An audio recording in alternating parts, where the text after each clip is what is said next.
Hello everyone, and welcome to our May Fireside chat. Today we have Walt Ludwig and Ugo Oliveira from ERC Quinta Vale da Lama here with us. And Quinta Vale da Lama is one of the most recent additions to our global ERC network, and they are located in the Algarve region of Portugal, which is in the southwest of the country. Vale da Lama's work focuses on agroforestry, reforestation, habitat restoration in a desertifying Mediterranean landscape, which is also threatened by overgrazing and is facing a rapidly changing climate. And before we leave the floor to Hugo and Walt, as usual, let's kickstart tonight's fireside chat with a message from our founder, John D. Liu, who is joining us from China. Thanks so much.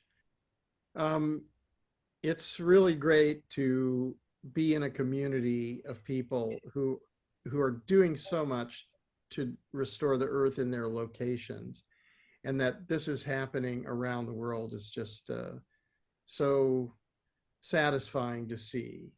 And there is quite a lot of work to do, and so we're very aware that we're going to have to prepare for a marathon. It's not a sprint.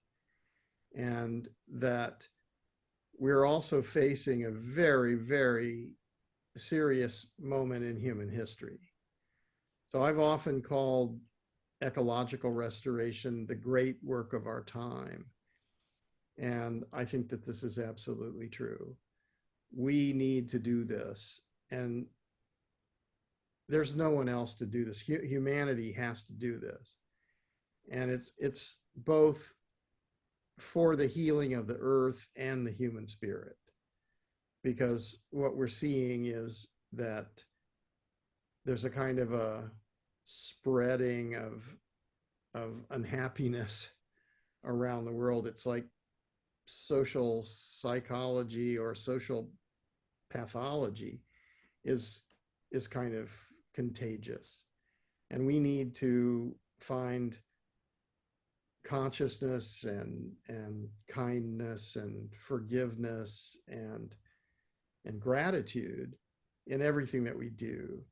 And one of the things that I've noticed is that in communities it's really easier and better to do that we need each other, and we need to realize that we're a social species. And that's why humans have accomplished so much. If we hadn't worked together, we couldn't have done very much. But working together, we've become the apex species on the earth. But now we have to look and see we've made mistakes. In the past, we've lost a lot of biodiversity. We've lost a lot of biomass. We've upset the hydrological cycles. We've upset the soil fertility. And because humans have done this, it's up to humans to replace it.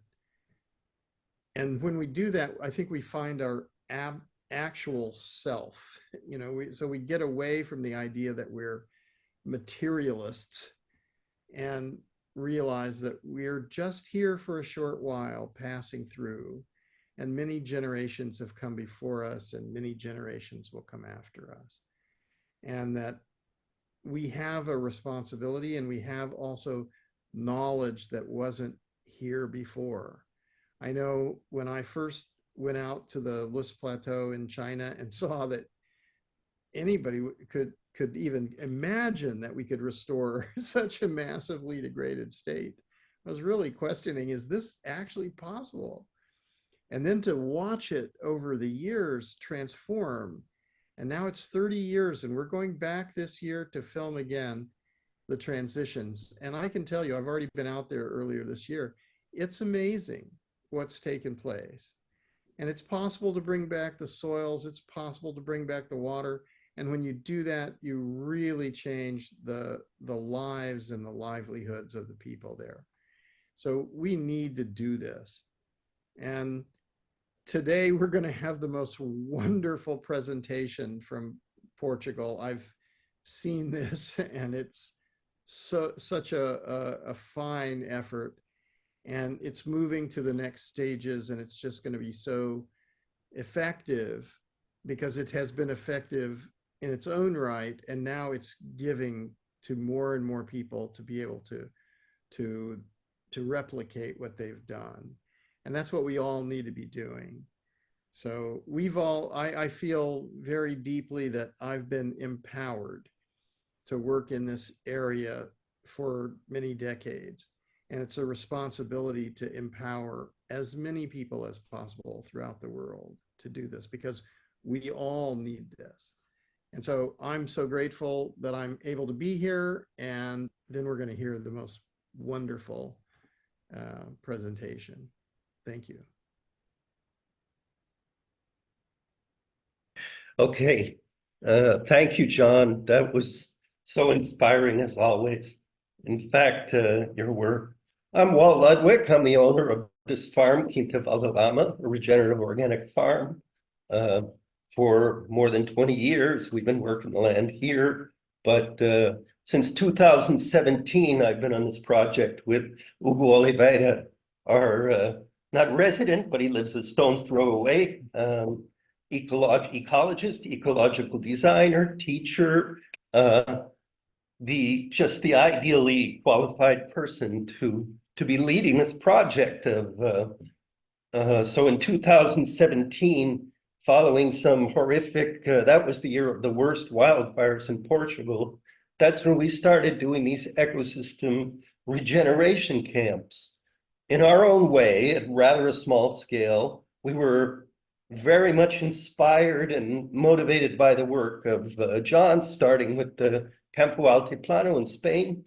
And clearly that was going to be a much bigger work, but we had an immediate need. A bunch of people came out of the woodwork here, the smoldering ruins, to say, we need to plant 1 million trees in Portugal, but how do we do this?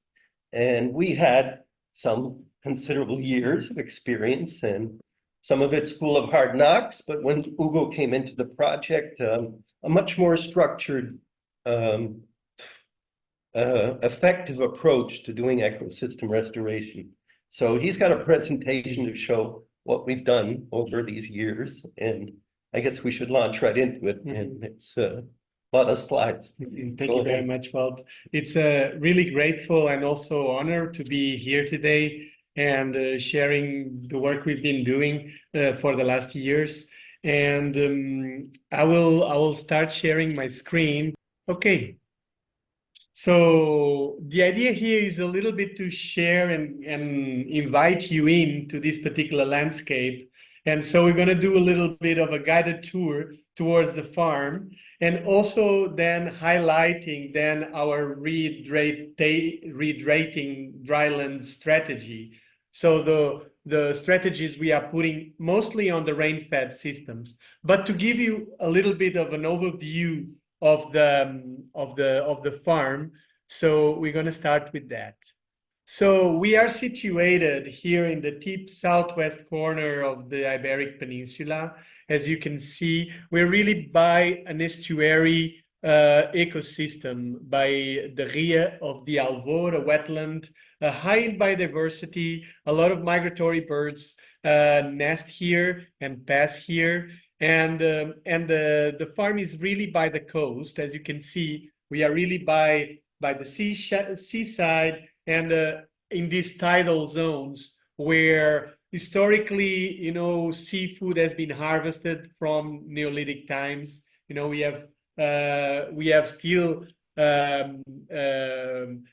structures and present in the region that guide us to that particular practice.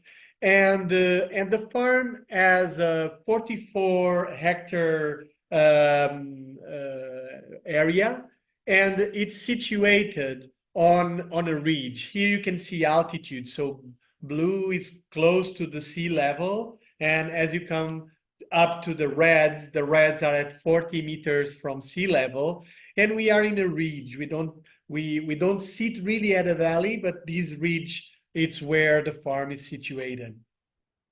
So to make also, to organize the management and also look at the quality and the potential of each landscape characteristics on the farm, we've organized the farm into different landscape units. And then these landscape units are organized in certain landscape areas. So we have the feet that are the lower parts of the farm. We have the belt area that is like at the thermal belt also, and it's where the soils are deeper. It has more accumulation of sediments from the higher areas, and it's also where we have access to more water. So it's the area where we have like mostly the productive units of the farm and also more irrigated systems, although very consciously irrigated. And then as we go up to the higher parts of the farm, then we have what we call the head. And we're going to look at these three different areas and then focus mostly on the head as strategies for dryland regeneration. So here we are at the feet. As you can see, what we call the lowlands or the feet is an area that has been taken from the estuary, so taken from the wetland and through a dike. And it has been historically used as rice production, although now with the amount of water that is present, it's not what is in what we are doing. So it's mostly now divided in three areas. So this central area here, it's the area that we have like the summer pastures and where we have a group of sheep. Like we don't have many sheep, it's 20, 25 sometimes, but we are doing holistic plant grazing and rotational grazing with this particular flock and going around in this particular pasture, regenerating this pasture as we move the sheep along. To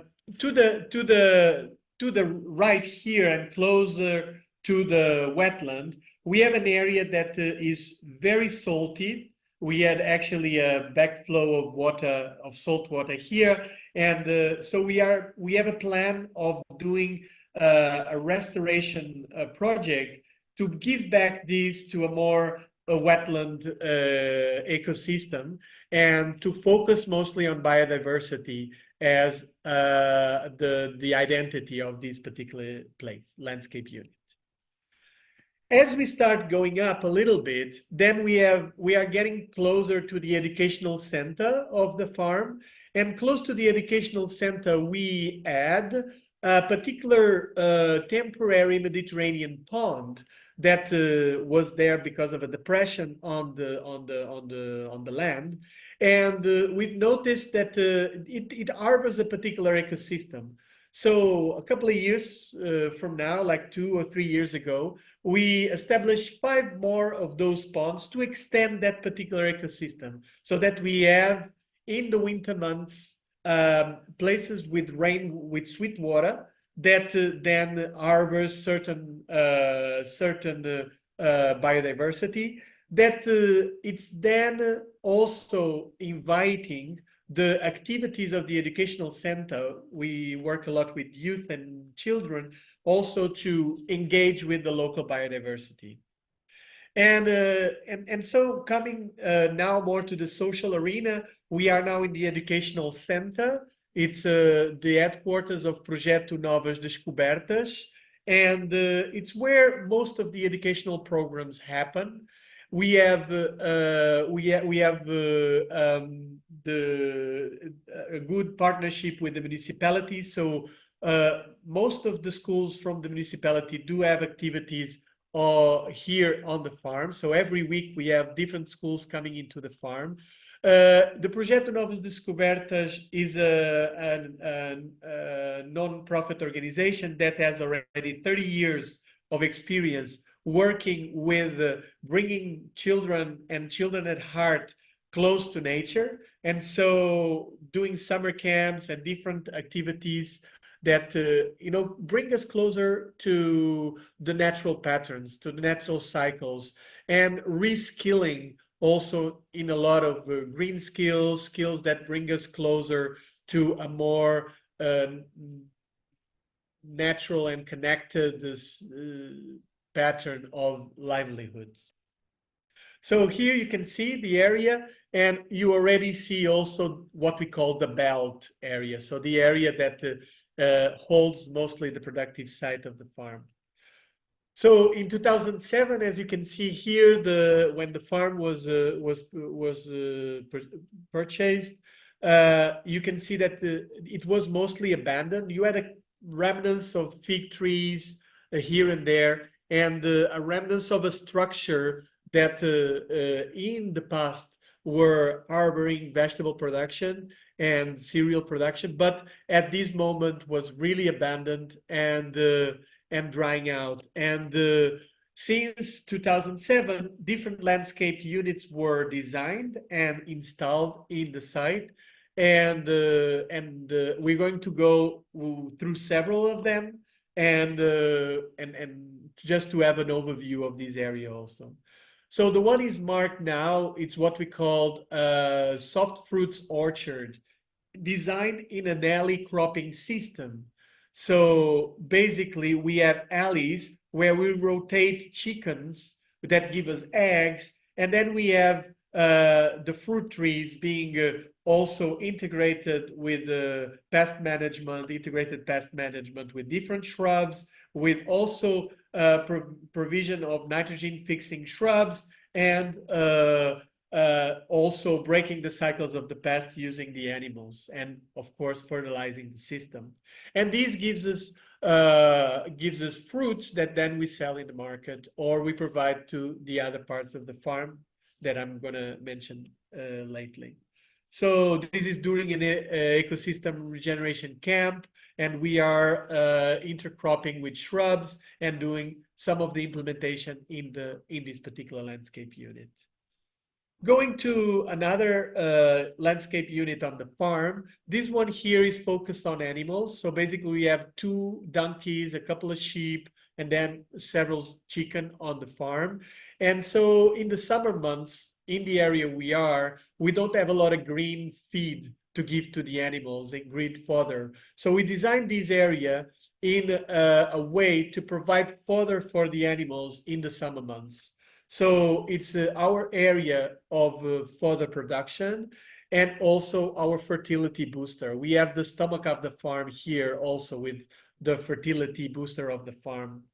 So as you can see, it's an alley cropping system also with different fodder species. We have here mulberry, elephant grass, and then we grow different crops in the middle, and we do a rotational cropping plan to produce either fodder or any other cash crop that is important for the farm at a particular moment. So here is the fertility area where we have worms, and also we do compost teas, where we do indigenous microorganisms. And so it's where most of the organic material of the farm gets processed and inoculated with life, so that then goes into the rest of the farm. Another landscape unit I want to highlight now here is the syntropic forest garden. So in 2011, we had Ernest Gotch here on the farm, and through a workshop, a particular system was actually the first system installed in the Mediterranean climate. And through the years, different learnings have been going on in this system, but basically a syntropic agroforestry system. It's a multi-layered system that provides different types of functions and structures, and that then provide also different benefits to the farm. So in this case, we have a huge biomass, so that we then manage that biomass, put it on the ground, and we work the ground up with products that is grown on site. And it's one of the areas of the farm that we have higher topsoil at the moment. So another landscape unit I want to highlight here is the market garden, being the area that it's more financial productive in the particular belt. And also it provides food sovereignty in this region by contributing and being sold in the market twice a week. So there are two markets in the bioregion, one that is more a niche market called Vivo Mercado, and another one that is a farmer's market, a more general farmer's market. And the farm is present in those both markets, and it's where most of these products goes to. Also, it feeds the educational project and also an eco resort that is located on site. So this is an overview of the market garden. Basically, here we use mulching and windbreaks to minimize the evapotranspiration of the system. And why is this important? Because we are actually, you can see we are here in this red corner of Portugal, and we are in one of the regions that are most severely being attacked with drought. The availability of water in this particular corner of Portugal is very scarce. So we used to have this dam. This dam is a bioregional dam. It's called Bravura Dam, and it would feed most of the agricultural ventures that are present in this bioregion. For the last 3 years, the structure, it has been at 8% or something like, more or less 8%, so on and off.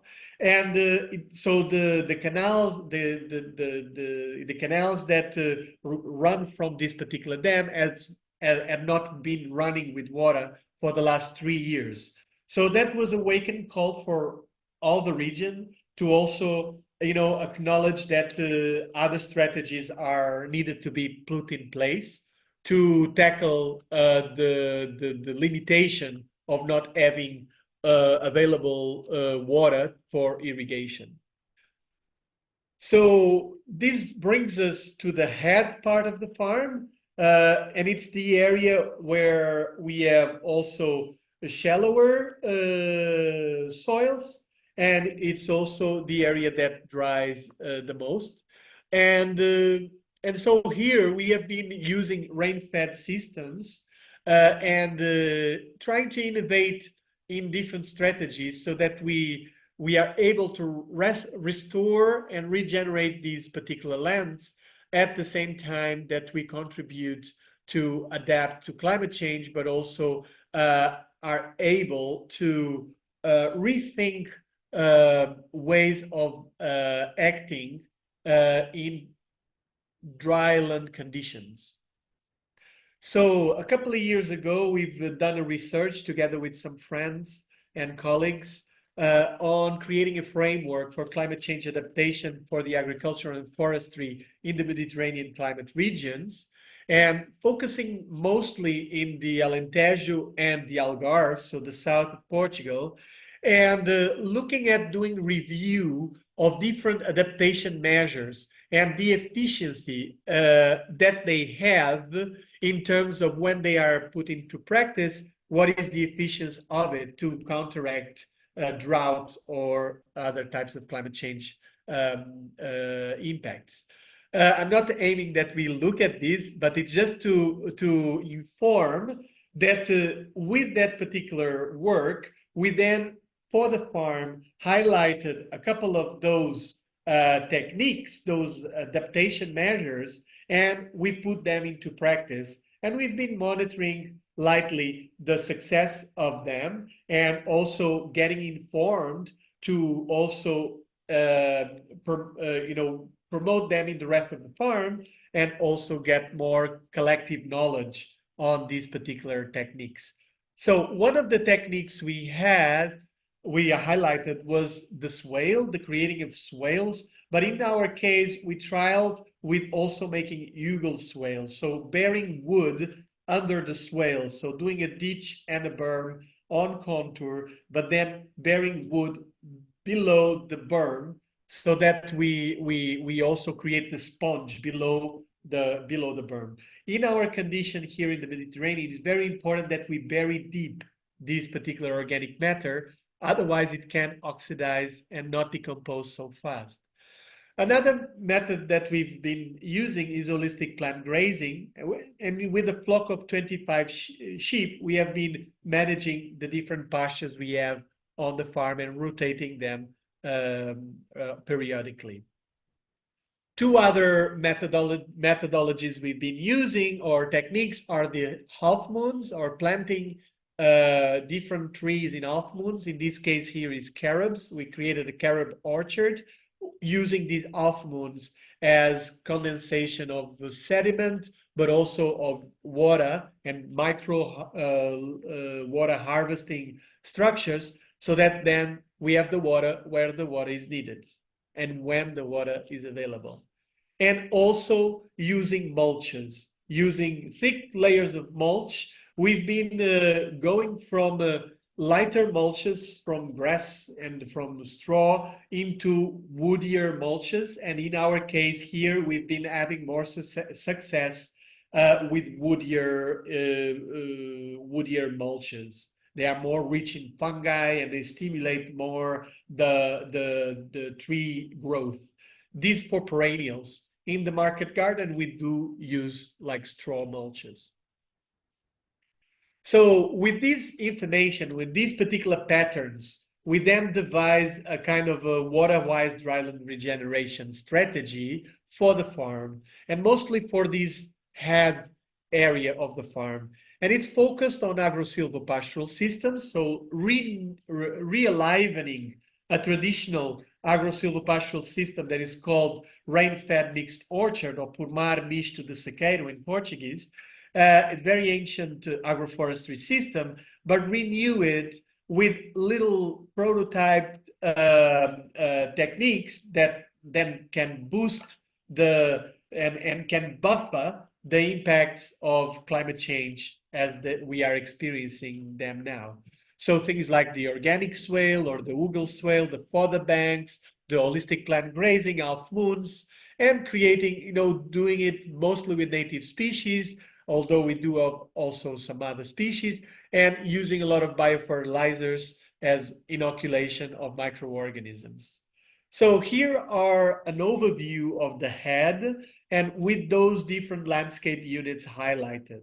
And then depending on the potential of each landscape unit, if they have slightly deeper soils or less or more rocky soils, or they are more at the top or slightly lower down, we devise different management plans, different management design guidelines. So we have agro-silvopastoral systems with fodder banks as one of the strategy, and also another one, encouraging native regeneration, where I'm going to explain it in a little bit, and then also allow native regeneration. And this is we have a garrigue wild zone in the end of the farm, and we keep it as zone 5 also to observe, but also we let the garrigue develop itself and we monitor how it is growing. And then on the encouraging native regeneration, we devise different types of patterns so that we then maximize the native regeneration by stimulating the garrigue, but also including sea moist tree traps. Basically, we are by the coast, so we have daily a lot of humidity coming from the sea. And so by planting casuarinas, for instance, we are able to trap moisture daily by the needles of the casuarina. And this is minimal, but it adds up to the efficiency of the regeneration.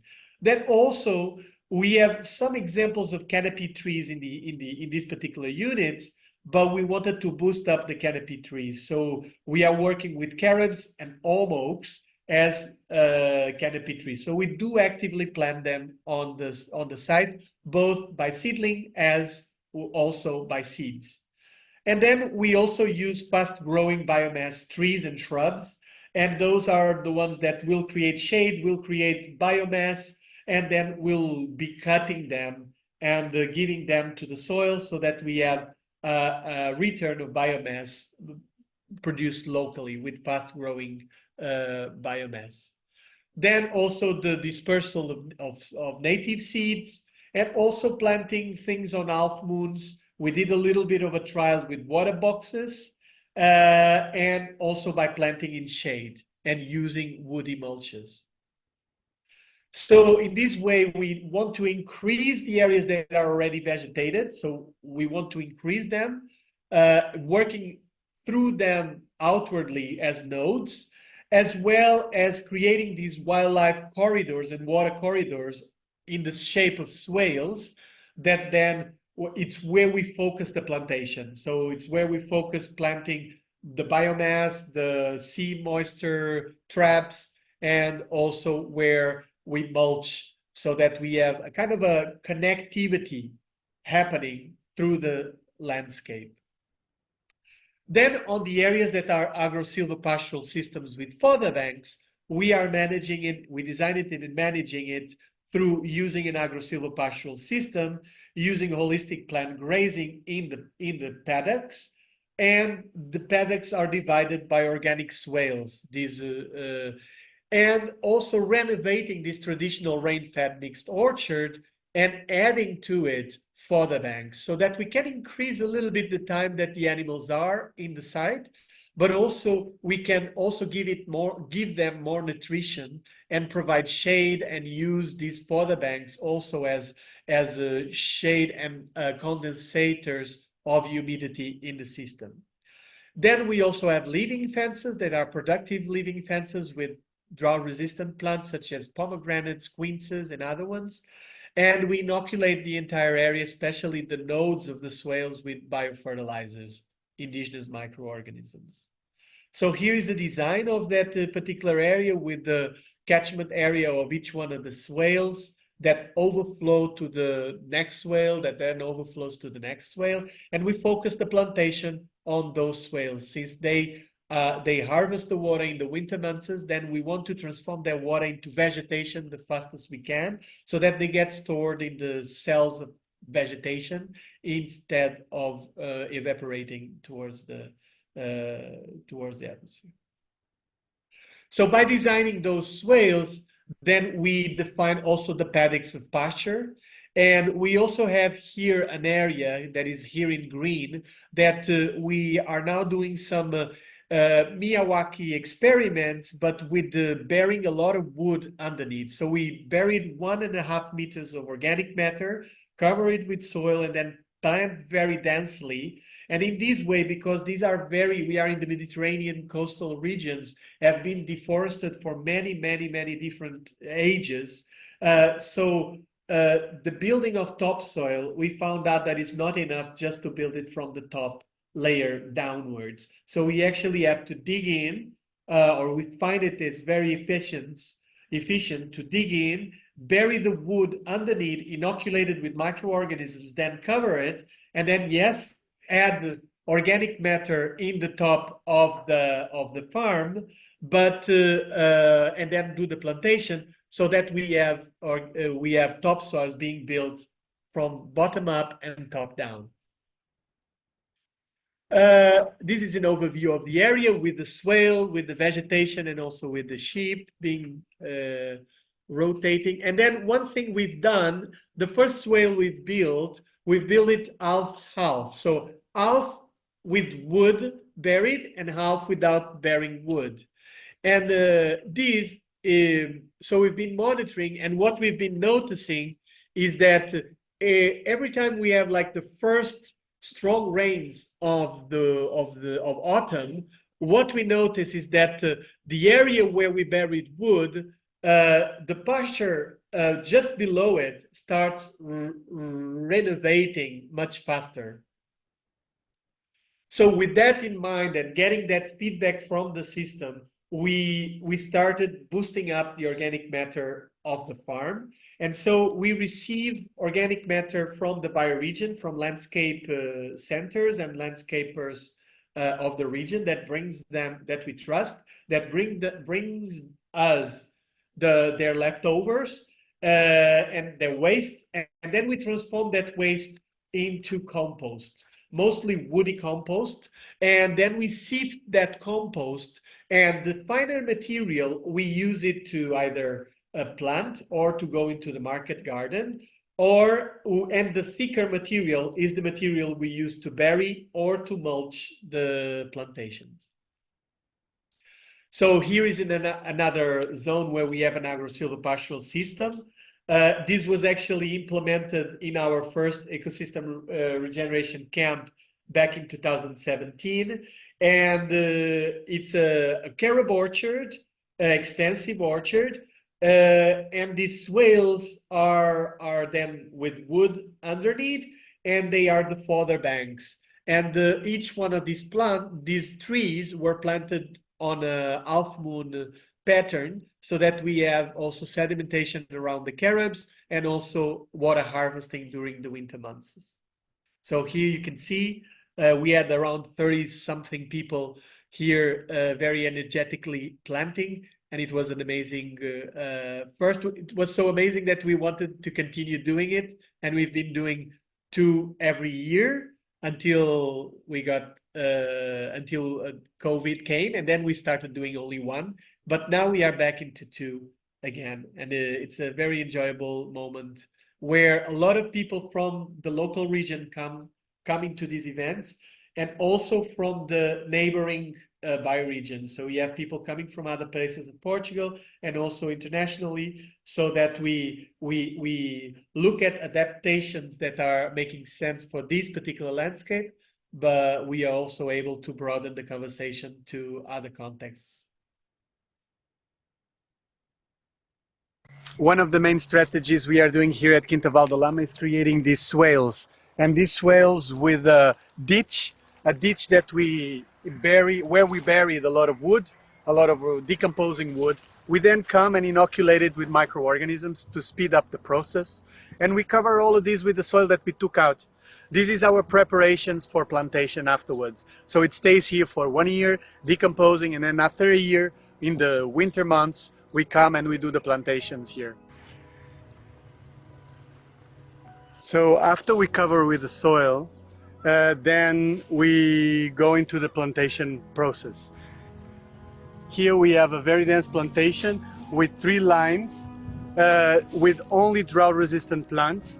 We are creating a system without any irrigation, and so we incorporated indigenous microorganisms in the soil, and we are now in the phase of covering it with a thick layer of woody mulches, do a little bit of a chop and drop of material into the ground so that they become also food for the microorganisms. This is one of our strategies to increase hydration of the land, creating these ecosystem sponges that serve as nodes of fertility by creating these swales on contour, burying organic matter, inoculating it with microorganisms, then covering with the soil, then doing a plantation, a dense plantation with a diverse selection of drought-resistant plants that have different life cycles, so that we keep harvesting and also managing through the different stages of succession. We then follow all of these, or accompany all of these, with monitoring and evaluation processes that we are developing here on the farm. And it's very important for us also to share our findings, our learnings, and receive feedback from the local community. And so we have these different educational programs that we run through the year: the Ecosystem Regeneration Camp, the Permaculture Design course, different volunteering opportunities that then allow us to also share what we have been learning here and receive feedback and have a collective impact through the bioregion of our initiatives. Hope this was useful. Hope to see you around one of these days, and you know where you can find us.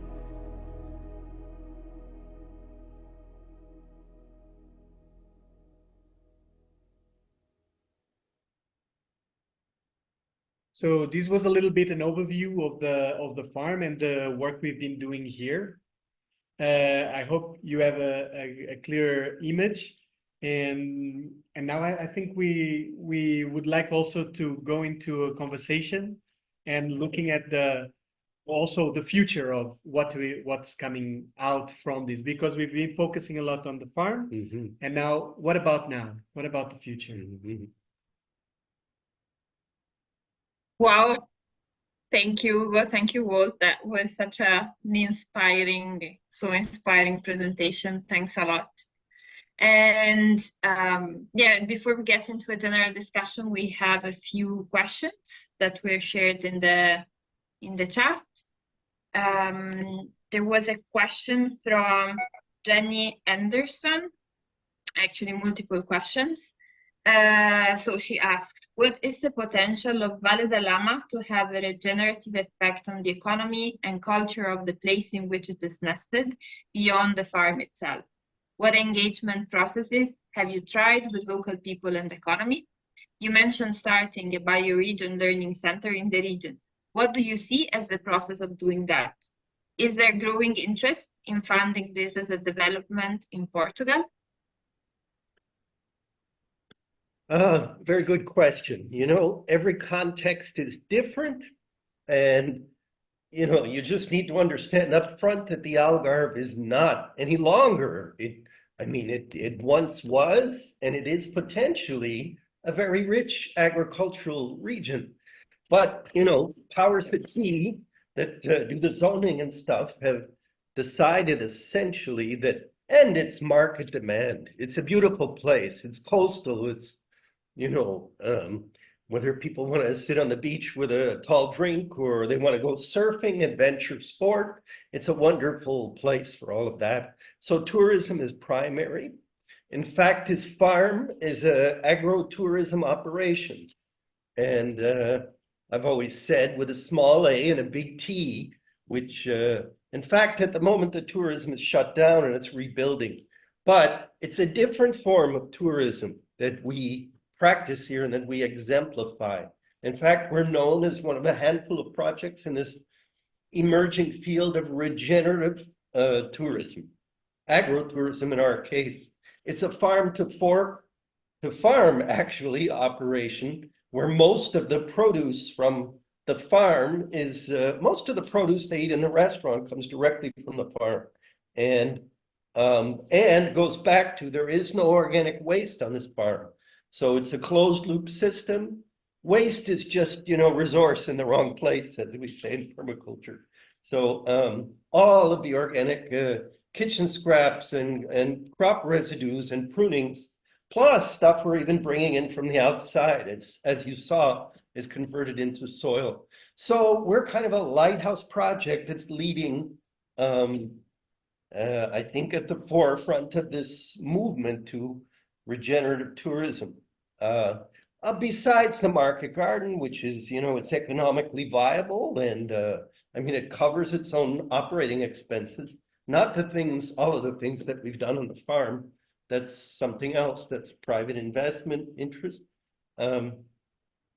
So I don't know, trying to show economic pathways for people in the community. I think it's there, at least in this region, there is typically that tourism component, and the agriculture needs to be a special kind of agriculture that's not commodity, large-scale agriculture, but specialty products. You know, it's all organic, biological produce here, and we also have spawned a spin-off in processed foods.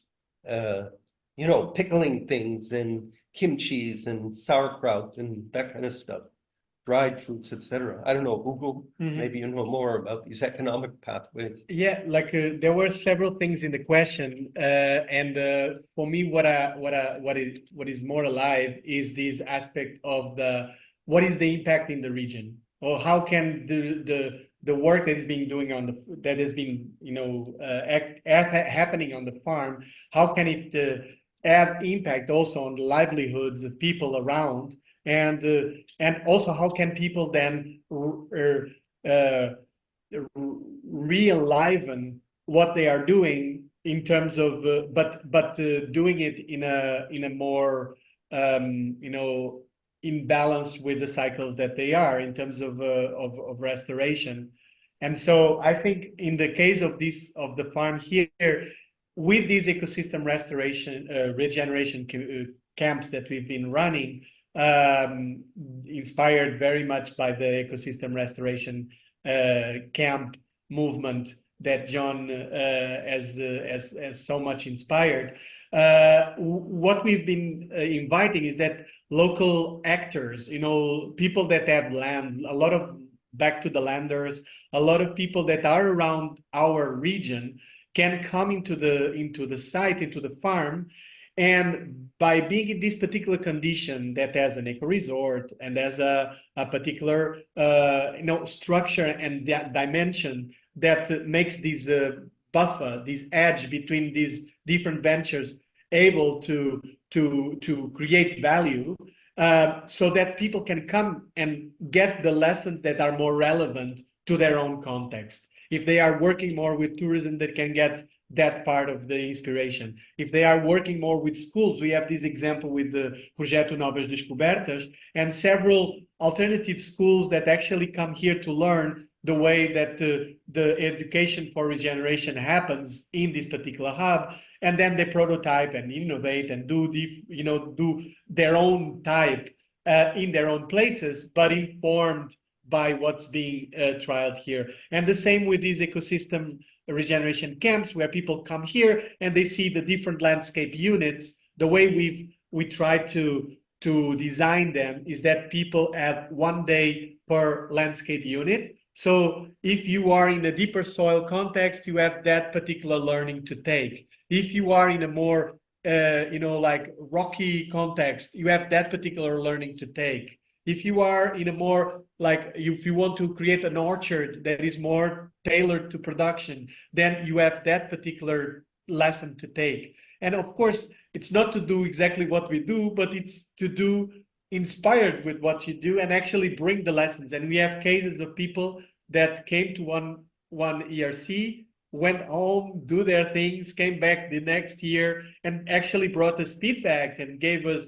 information. And it's not a big community, so we are able to also see each other in the markets and in the so I see this is the value is also of being able to inspire, but at the same time we want to do it more effectively, isn't Yes. it? Well, So that's the other part of the question that I'd like to address, and it's an open question and it's a part of an answer at this point. But what we can do to facilitate working at scale beyond this farm, beyond the bounds of this farm. We've had many people passing through and taking what they take from here, and maybe they apply it, maybe they don't. We don't know anything about impact. So to move into impact, this is where one of the first steps I thought very important was the monitoring and evaluation framework that actually just before the last ERC, between a month, 2 months ago, Mick Dos Santos came, who actually came to one of our ERCs earlier, and he came back with this framework, the Soil, Soul, and Society framework, which we have adopted fully. And this is one of the things, doing monitoring and evaluation. We are experimenting. I mean, what are the most important aspects of this? For us, it's soil. It's fundamentally, this farm we grow in living soil. Living soil is just a different substance entirely from, it's not just a substrate to hold the plants up. It's the microbiome, the soil microbiome and the gut microbiome, so connected.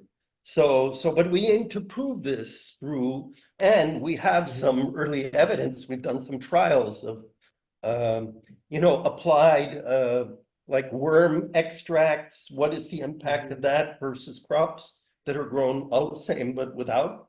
And it's very, very encouraging. And so to share those findings and to extend, we also provide these fertility products to neighboring farmers, people with projects that have come in, and we can supply them with biofertilizers and worm castings, worm tea. We've been doing that.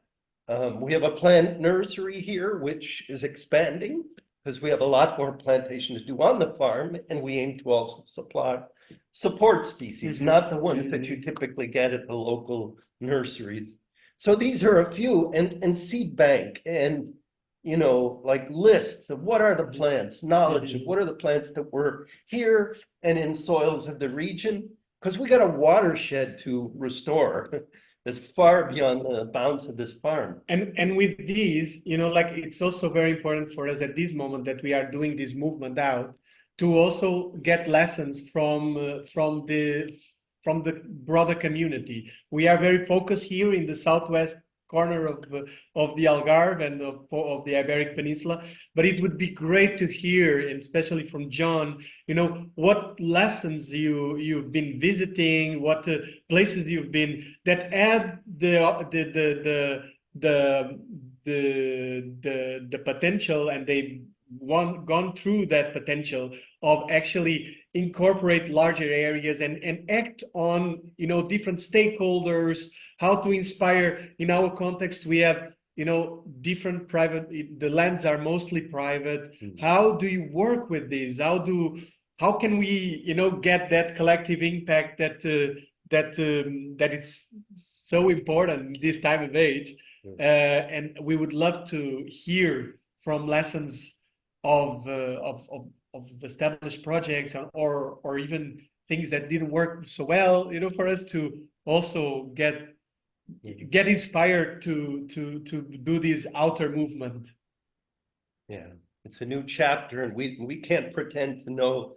So we want to answer whatever questions you've received, Chris, but we'd also like to engage John in this conversation of how can we go out to scale and to achieve collective impact. Of course. No, I was also listening to the answer, and I'm also curious to hear John. So please go ahead, John. I didn't want to interrupt. The conversation was naturally flowing. So let's continue with that. Great. I think what you're doing is inspiring to everyone who hears about it. It's just extraordinary. And I do think that there are a few things that might work for you. I know you have accommodation for about 30 people. Is that right? Well, the camp has the 30 people is kind of the limit for the camp. There's also this regenerative touristic hotel that is going to have well, that's like double the size, and it's expensive. And it's closed right now for this big expansion, but it's going to be opening this time next year, probably. Do we do the spoiler of the design camping? And we are aiming to open another area of camping that is specifically in that head zone of the farm, that is focused on, this is where we are hosting, we have an internship program here on the farm, and this other area of the farm is called Lama Village. And that's where we have the resident staff, a handful of resident staff living here, and also capacity for another, up until now, the capacity has been like 6 interns that come and stay for 6 months. But we aim to expand this program. So there's different zones of the farm, and only one of them has a capacity of 30. Yeah. What I was thinking about, when we went to the second camp after Altiplano was the Via Organica in Mexico. And they have a really interesting situation where they have a really fully functional farm, and it's also a training center. And that training center is similar. It seems like it's similar. Maybe it's a little bit bigger. What's the total It's actually number of 43 hectares is the 9 properties of this farm together. So I think it's in that area, and maybe a little larger. But they have also a restaurant and a store in the town. So they actually became the hub where all the expat people in San Miguel de Allende and all the Mexicans who want organic food go. And I think having one of the things that we've been thinking about is organic food cooperatives, because Yes. you could work with all the farms that are farming organically, and you could have two things. We're seeing this in China, for instance, that you could have in-person cooperatives, and you could have online. And if you eliminate all plastic and all single-use containers, Yes. then you get to influence, everybody who uses it completely. So only reusable containers. And then Yes. basically when the people have their containers, they can come and use them. But Yes. buy online, you can sell them the containers.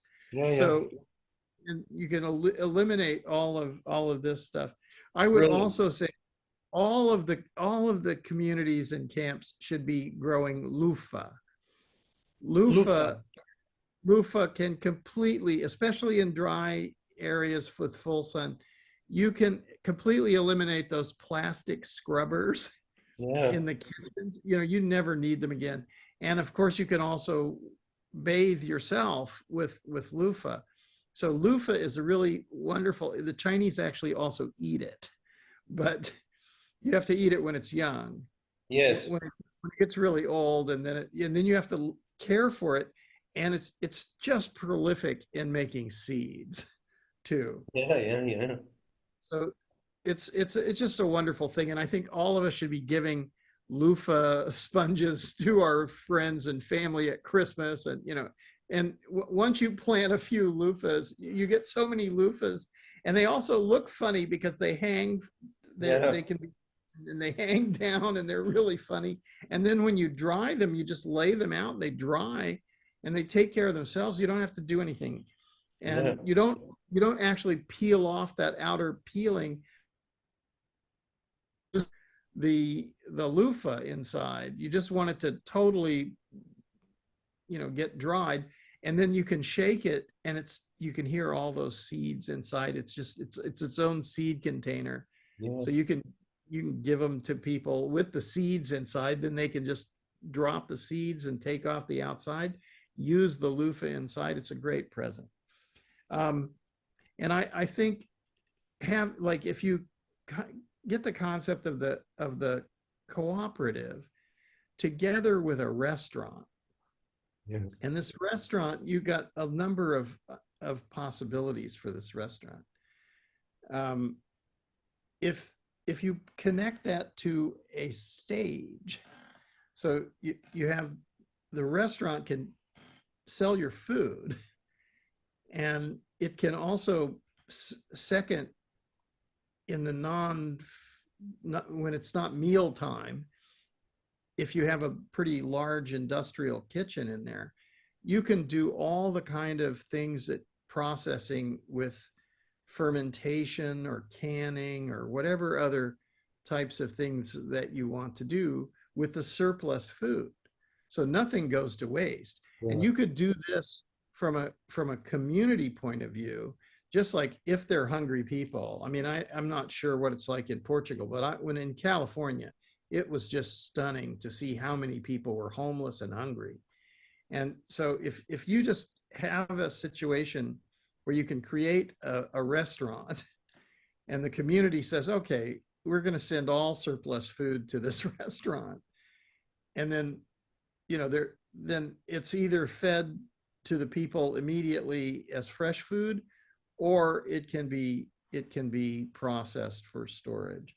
Mhm. So I think, and then if you have a stage there with a restaurant like this, then you really become the hub. You get a really nice sound system, and a place to, if it's outside, you can even do it outside, but you have to have a place to enclose, and you just sort of open for the speakers. The speakers are inside, it's all plugged up, and you have the microphones, and then as long as it's good weather and everything, you just open the doors and you put the microphones out on the stage, and you bring out you can have the drums or whatever else also in a shed kind of thing that opens up on the back of the stage. You could even have that on wheels and push it out. You could have pianos, electric pianos, especially electronic ones.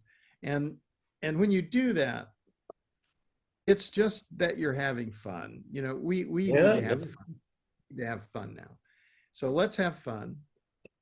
And when you do this, people show up because then it's like, wow, this place is really happening. Yeah. And you can have the music, and you can also have movie night.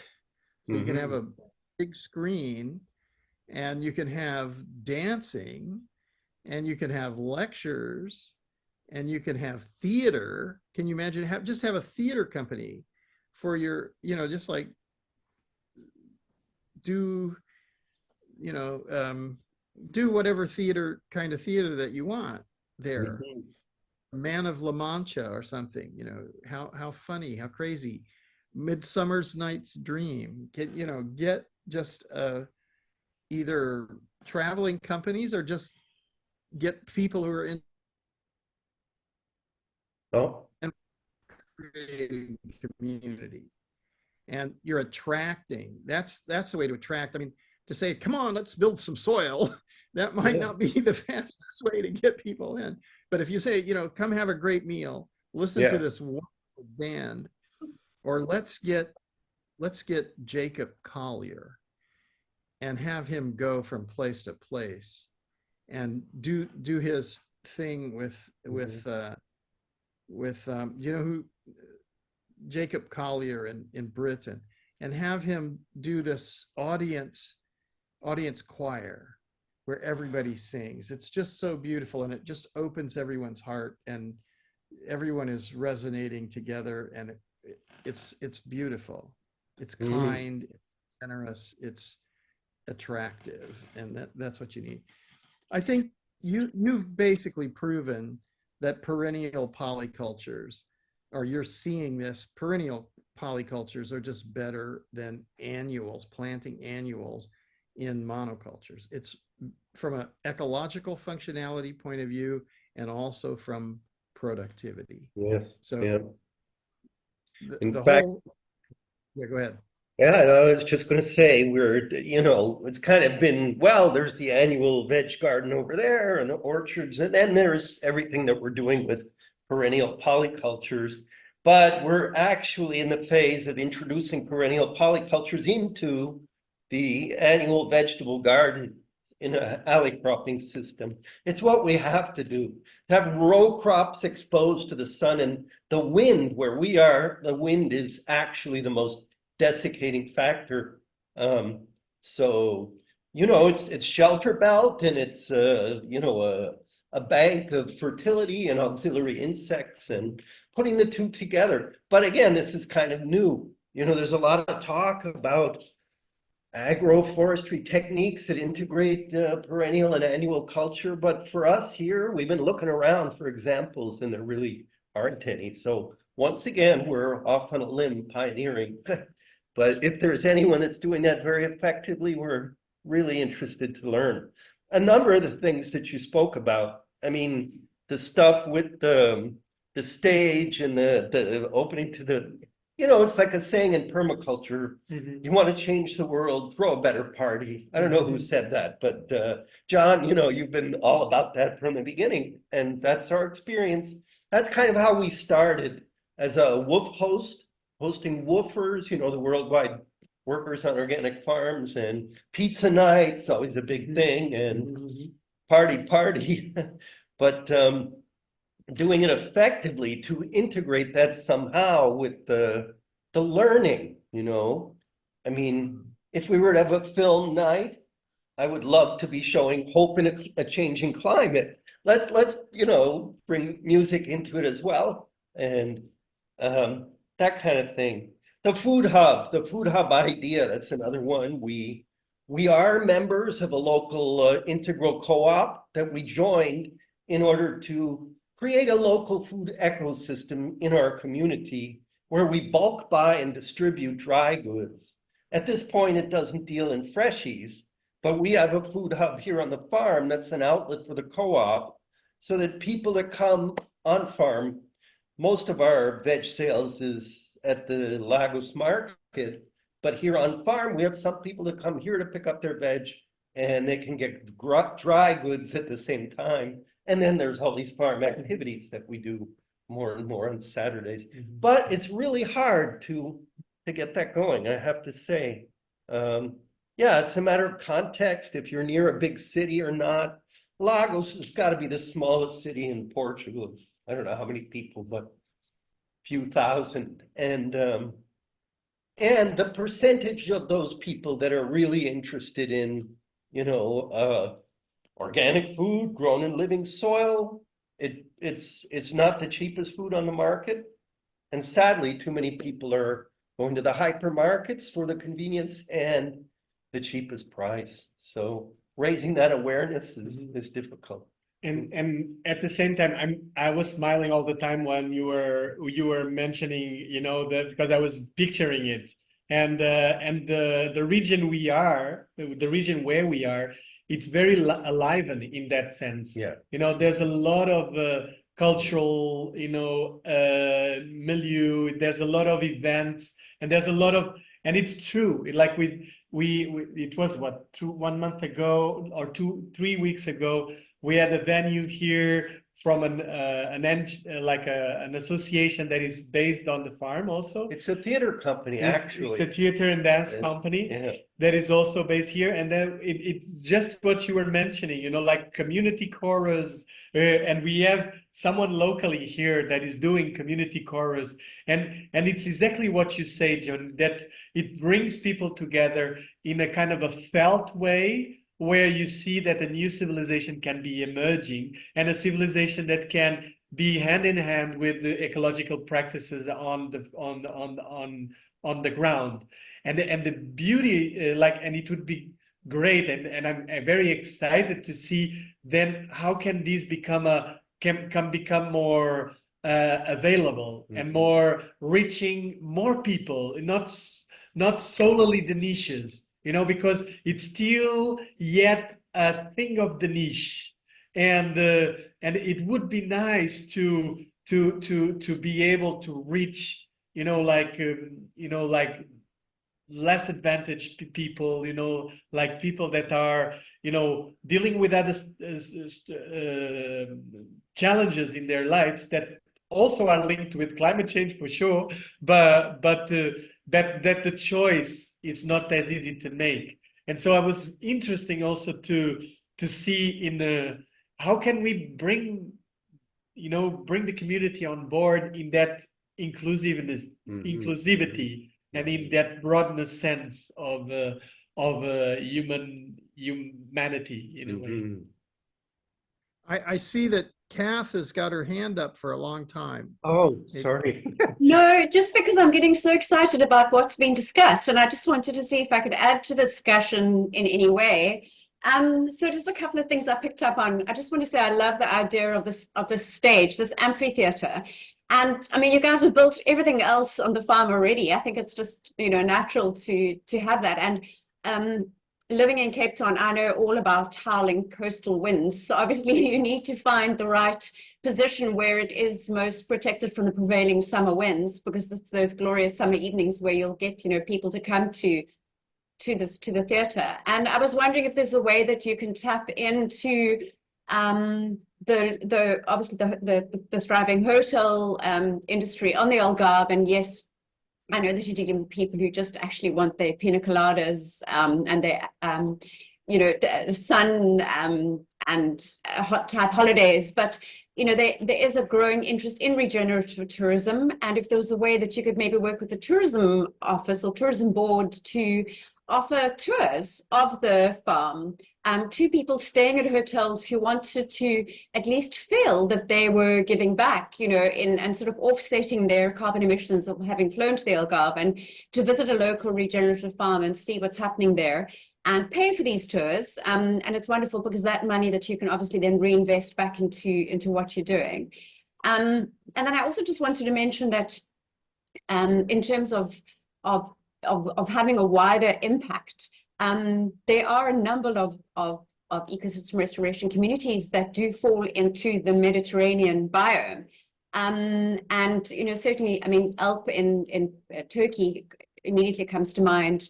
What's happening at Altiplano and several others here in South Africa too.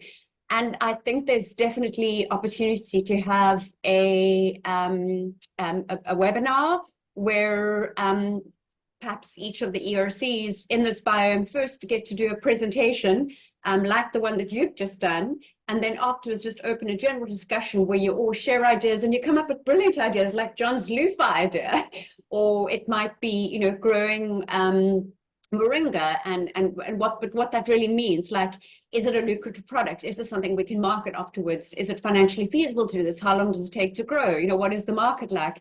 And have all these kind of ideas where you really share your collective knowledge on Mediterranean biome ecosystem restoration and your experience, and then share all those all that knowledge and all those findings. And I think it would be a really interesting conversation that goes beyond the Mediterranean biome, because obviously one of the biggest challenges of the Mediterranean biome is the constant stress about water. You know, will we get good rains this year or won't we? And so it's the whole drylands ecology aspect as well. I think it would have wide appeal and interest. And I think that's certainly something that we could put together as a webinar later in the year. So those are the main ideas that I just, well, not really, they were new ideas. I just wanted to share them. I see we have lost John, but hopefully he'll be jumping back on the call shortly. Yeah. So we lost John. Great ideas, Kat. Yeah. Thanks for sharing. And boy, if you're going to pull together a Mediterranean webinar, well, count us in. We're there with bells on. That's fantastic. Yeah. And yeah, this connection with the wider, you know, the more mainstream tourism thing that's going on here on the Algarve. And I think that's a Mediterranean, whether it's Spain or south of France or Greece or Italy or right around the Horn, you know, Turkey and the North African tourism is in most of these places, especially those that share the, if not the hot summer Mediterranean like we have. Many of them are in the real arid zones, but they're nice places by a waterfront. So tourism is a common denominator that we all anyway, a lot of us share, and that's a fertile topic to explore. How can we integrate with the mainstream tourism industry? And mainstream, I got to share one thing, John, I'd like to get your reaction, but do you see that there's a kind of incompatibility between, you know, the kind of you want to change the world, throw a better party? The kind of people that have revolved around projects like ours are free-thinking, free-spirited people that like kind of a wild party, and that is kind of perhaps a repellent to more mainstream tourism, perhaps. I'm thinking also about institutional supporters of ecosystem restoration. If you've got a lot of, let's say, hippy-dippy kind of stuff going on, they look, no, these people are not serious. Have you found that to be a thing, you know, an attitude that's out there? Well, I'd say there's been a lot of attitudes over the last 3 decades that I've been involved with this. But the first one was that no one knew that it was possible to rehabilitate large-scale damaged ecosystems. And when you know, introducing that idea to people who have never thought about it, they go like, what? You know, like, we can do that? And so that was kind of the first strange thing. And then when people did realize that it was possible, then those in positions of power or positions of having capital to use, they said, we can take care of this. We don't need anybody else, and we'll just do it, and we'll own it, you know. And I don't think that's worked at all. I mean, if you look at what they have been able to do, they've just fought over the, like, who's going to get the money, Yeah. rather than ever understand about what it is that they're supposed to be doing. And Yeah. then the real fact is the value of ecological function is so much higher than productivity. And so they're trying to say we're all workers and we're all consumers. And so we're supposed to be buying and selling things, and that's the basis of money and the economy. But the reality is the money is a derivative from functional ecosystems. So we're basically inflating the derivatives and we're devaluing the source. If we look at the GDP style economy and this constant growth, or forever growth based on finite resources, it's just an impossibility, actually. And Yeah. so the thing is that it's changing, and we're in the decade of ecosystem restoration and the policies and the science. I mean, they gave me all kinds of fellowships to go to all these places because they'd never heard of it before. And then now it's sort of like entering the mainstream in science, and it's entering the mainstream in policy. But there's certain things that I noticed is that policy, or talking about it, or even making movies about it, it's not the real thing. That's an analog that's talking about restoration. And what you're doing is the real thing. It's restoration. You're on the ground. You're changing the soils. You're understanding the microbiome. You're understanding the role of biodiversity. You're understanding the role of the canopy. Most people don't know that the solar radiation is interrupted by the height of the canopy. Yeah. And that they don't understand that maybe it was millions of years since solar radiation directly hit the surface of the earth. Yeah. And the physics are altered when you remove that. And now you've got this physics change, which is hugely important. Yes. The dilemma I'm with is it's serious work. We're doing serious work here, and it's got to be fun or it won't get done. Like, so, but that seems to be a kind of dichotomy. That seems to be, those that would perhaps support institutional support for the good work we're doing. They'll look at you and it's like, are you serious? Are you doing serious work? Or are you here for, is it a joke? Is it a party? Do you know, when I was in Peru, there's a old saying. So this, like, executive from Lima goes for a beach holiday, and there's a young man, he's a fisherman, and he's lying in the hammock. He's already gone out early in the morning, caught a bunch of fish, come back, and they've already been sold in the market. And he's just laying in the hammock in the hot part of the day. And the guy comes up and says, "Oh, you're terrible. Get out of the hammock. What are you doing, you young man? You're healthy. You should be working. Are you crazy? If you just keep working, you'll make a whole lot of money. And then when you're old, you can retire and lay in the hammock."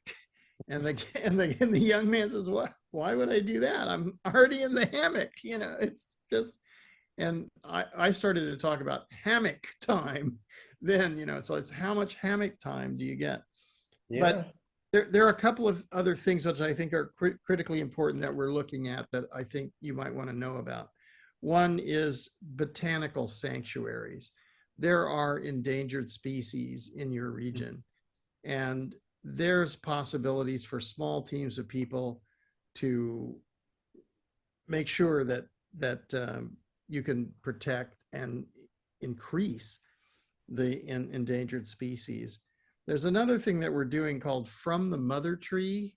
This has been started, but if you know about mother trees, when you go out and you find a tree, first of all, the DNA that has been altered by hybridization or extreme breeding for specific traits is not the same DNA that created, constantly filtered, and continuously renewed the oxygenated atmosphere, the freshwater system, or the fertile soils.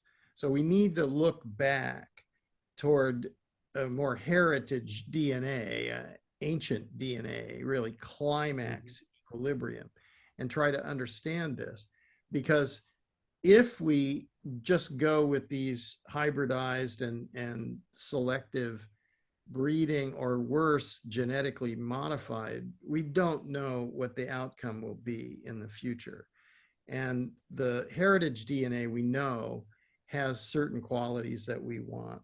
So if you have a mother tree anywhere, then when you look at it, it's probably big. If it's 500 years old, it's a huge thing. And it's going to have a few seedlings that germinate right underneath it. Now, they're not going to be able to live there because they're too close to the mother tree. So we've been seeing this, and it's already reached a couple of million or a few million seedlings that have been gathered from mother trees in Europe now. And I think we could use this everywhere in the world. When you gather these, I don't know about Portugal, what the weather's like, but in the northern areas, we wait until the sap is down into the roots, and then we gather the seedlings. We don't take them all. You maybe take 15-20%, because next year you're going to come back and you see the ones that are maybe bigger, and you take the bigger ones, and then you get the root ball and you cover the root ball with maybe like canvas, loosely woven burlap or something like that, and then tie it up so that you have the soil and the root ball is completely covered. And then you can water the burlap, and it'll keep the thing warm, keep the moist in the roots. And then you move it to a nursery where it's going to stay until the early spring, which is sort of the best time. You have to look at your locality. What's the best time for gathering and what's the best time for replanting? And then you already have a map of the places that need these kinds of trees. And especially if you're looking for the endangered species, and you very carefully relocate them to places where they can survive. Because if they're really close to the mother tree, well, they're not going to make it. So that's one thing that I think is, so the botanical sanctuary, if you make the botanical sanctuary on your place and you have a nursery that you can maintain these, but you really want to take them outside and have them widely distributed wherever they're needed. So that's really important. The other thing that I think, there are three other things that I think are important. One is creator spaces. So this is like tool banks, and there's a lot of experiential learning and building that you need to do. You need to maintain things like solar panels or pumps or whatever kind of thing that you're working on. But you can also build dwellings. So natural building materials, natural dwellings. This is going to be really important for a lot of people, a very large number of people. So that's one thing. And co-working environments that get you the digital nomads to show up and pay you to be able to be there. They can share their experiences and their technical know-how and so on. It's pretty useful to have them come around, and they also pay for themselves. So that's pretty good. And then the other thing that we've been talking about a lot, well, there are two things that I still need to tell you. One is community land trusts, that if you get communities where everybody is on the same page and they're working together, that's better than private ownership. And there's some kind of shared understanding and collaborative things. And the other thing is, with your casuarina pine, you're using casuarina pine ever? Yes, casuarina, it's a workhorse tree. Okay. I have a film called Forests of Hope, and it has a place at the end of the film showing what Renee Holler was doing in Mombasa, in Kenya, with casuarina pine to restore mine tailings, basically. And there's a co-evolved species called the red-legged millipede, and it eats casuarina pine needles, which desiccate if you don't have some method. You know, they just desiccate and stay there on top of the ground. So if you use these red-legged millipedes, they eat through it and give you something very close to worm castings. So just a thought. Interesting. And I think I heard you say on another occasion that they use them to recover soils that are polluted with too much calcium carbonate. Well, no, those were the mining. They were mining calcium carbonate, and they just removed everything. So it was basically quarries that were down to bedrock, you know, and there was nothing. I've been surprised some of the areas on the farm where that's all it is. This is a limestone coastal plain. And on the North Slope and the belt area, we have more deposition of, you know, clay, and it's more barrocal, as we call it. But on the South Slope, we've got areas that's just hard rock, that's just limestone. And the casuarina, they managed to establish and find their own water and thrive. Amazing. Yes. And if you use the red-legged millipede, you'll get soils on the bottom instead of just needles. We have to get some of those millipedes. I notice again, Kat has her hand up. Are we running out of time, or? Yeah, I think, I mean, Cree's facilitating, but I think we probably do need to wrap up quite soon. But I just wanted to touch on two things. Once again, that John mentioned. The one was the digital nomads. And, you know, once again, I'm going to use the analogy of Cape Town, but Cape Town has been inundated with digital nomads, people who come here. We have a very long summer season, similar to Portugal. So from sort of September until March, April, coming to live here. And where there's Wi-Fi, there's life, basically. So, well, certainly income. So, and I can see that you guys do have a strong internet connection, certainly if this call is anything to go by. So I certainly think that there's a lot of potential there if you did have sort of comfortable dwellings where people could stay, and these co-worker spaces where they could work, and you know, you could have some deal with them that maybe in their free time in the evenings they actually helped out on the farm.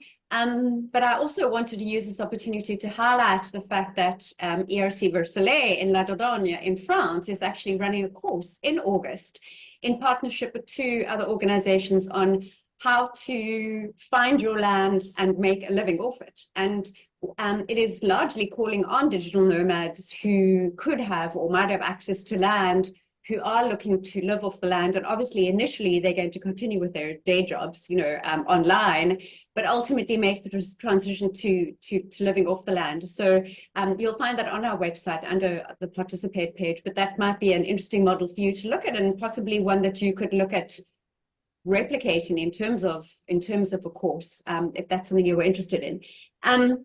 And then I just also wanted to say that that publication that you shared earlier, the one that was done in 2017, you mentioned a study that you were involved in. I think it looks like a brilliant resource, and something that would be amazing to share on the Knowledge Hub that we have.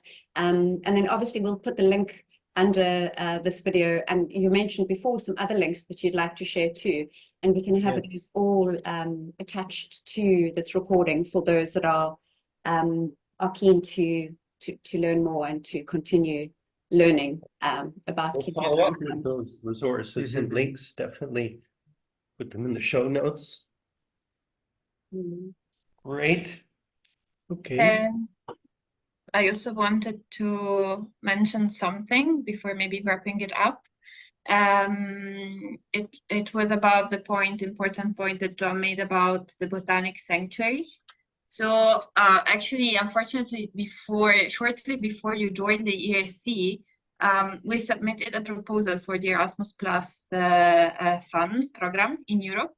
That was actually related to something very similar. It's in partnership with a Dutch organization. They're called More Trees Now. And they have a very similar way of operating, collecting seedlings from the forests and using them to go then restore and reforest areas that need to be reforested. So the idea of the project is to take the learnings from the north of Europe. So we will have the Dutch organization, we will have the Irish ERC, Chaltacri, and also Versoleil in France, and also translate them to the south of Europe, to Altiplano and Rocha Viva. So we'll see if it will be accepted. Otherwise, if we have to resubmit, you're also super welcome to join if this is of interest of you. And it's also an idea for maybe future cooperation, because it's this type of project, all the ERCs are very, very excited about. It's very concrete. So yeah, fingers crossed also they will be funded. And